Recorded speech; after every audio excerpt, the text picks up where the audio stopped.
Halo, perkenalkan namaku Era Safiabas. Aku bakal membacakan prosa yang berjudul Yang Kita Simpan Dalam Waktu. Oke, langsung aja. Aku mengenalnya dalam hening yang tak biasa. Bukan pertemuan yang direncanakan. Bukan juga kebetulan yang bodoh. Kami hanya dua manusia di waktu yang sama, tersesat dalam dimensi waktu.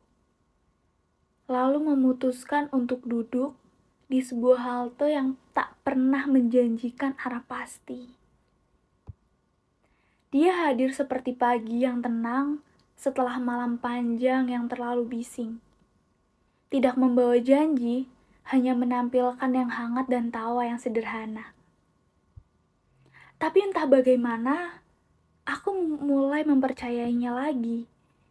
Mungkin karena untuk pertama kalinya, aku merasa dipahami tanpa harus banyak menjelaskan. Kami berjalan berdampingan, tidak terburu-buru. Seolah dunia memberi waktu lebih untuk kami mengenal satu sama lain. Kami saling mengisi kekosongan. Kekosongan yang dulu tak pernah benar-benar bisa dijelaskan. Aku menulis banyak kata saat bersamanya. Bukan karena ingin menjadi puitis, tapi karena hatiku terlalu penuh dengan dirinya. Tapi waktu, seperti biasa, punya caranya sendiri dalam memisahkan yang terlalu dekat.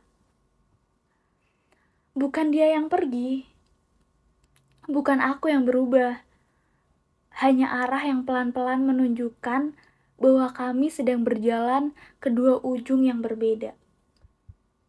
Tak ada bentrokan besar, tak ada tangisan dramatis. Hanya diam yang semakin panjang dan perasaan yang mulai kehilangan tempat pulangnya. Kami akhirnya saling melepaskan dengan setengah hati dan banyak kenangan yang tak selesai. Aku belajar bahwa kehilangan tidak selalu berbunyi keras. Kadang-kadang, ia datang dalam bentuk hening yang menggantung terlalu lama. Hari-hari setelahnya aku habiskan dengan menata diri yang berantakan. Menulis, berjalan, berpetualang, untuk berusaha menerima apa yang telah terjadi. Menyebut namanya dalam doa yang pelan. Bukan agar dia kembali, tapi agar aku bisa ikhlas. Sebab mencintai tanpa memiliki juga sebuah bentuk keberanian. Lalu waktu terus berjalan. Tanpa diduga, aku bertemu dengannya lagi. Bukan dalam skenario yang manis, tapi dalam kehidupan yang sudah sama-sama berbeda. Kami tersenyum, menyapa, dan diam-diam saling membaca luka yang sudah lama sembuh. Dia masih indah, tapi aku sudah utuh. Kini aku tahu, tidak harus semua tinggal dalam bentuk hubungan. Ia bisa hidup dalam kenangan, dalam lagu, dalam puisi yang tak selesai, atau dalam senyuman di pertemuan yang tak lagi menyakitkan. Dan kita pun belajar bahwa beberapa perasaan memang diciptakan untuk disimpan dalam waktu, bukan untuk dimiliki. Oke, udah selesai dan aku bakal bacain. Jadi prosa ini berisi tentang sebuah pertemuan, cinta, kehilangan, perjalanan waktu, dan penerimaan.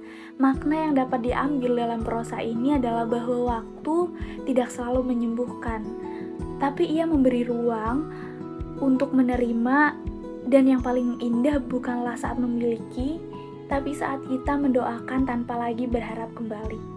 Oke, bye-bye, see you, terima kasih.